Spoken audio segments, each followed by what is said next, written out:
Welcome back to the channel, friends. So I just saw MetalJesus's video covering the MiSTer. Now I have a couple bones to pick with this video. So this is just a little bit of a teaser for my next live stream, because I'll probably talk about it again. But let me just do a quick overview of what I observed. Some things he probably could have handled differently. First of all, let's talk about the thumbnail. Worth $450 question mark.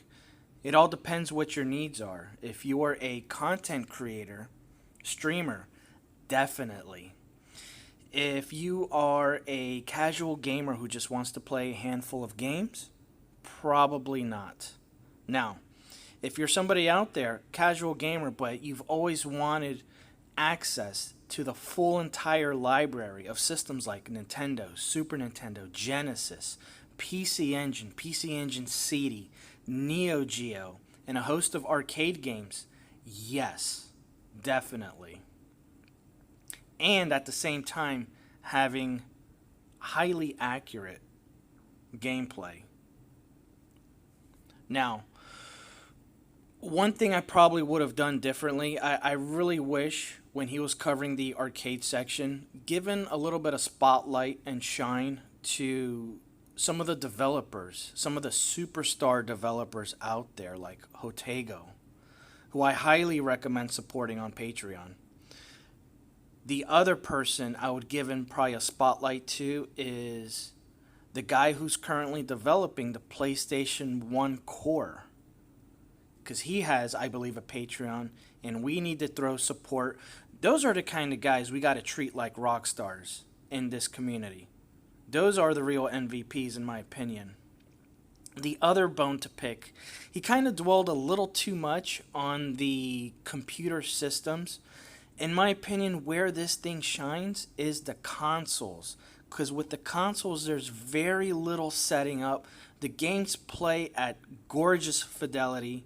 They play perfect. And for games that naturally have built-in slowdown, there's actually turbo features. Yeah, there's also a range of controllers. So many controllers that are supported, that have been tested on. There's so many more possibilities you could have dived into. Is it worth $450? Yeah. So for his casual audience,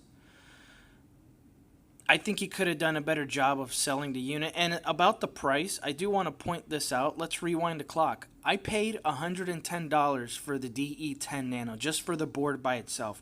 That allowed me to play Nintendo, I believe SMS, and PC Engine and Genesis. I can't remember. No. I think Genesis and Nintendo. And for $110, that was definitely worth it. Now, what came into play, the additional cost, was the add-on boards.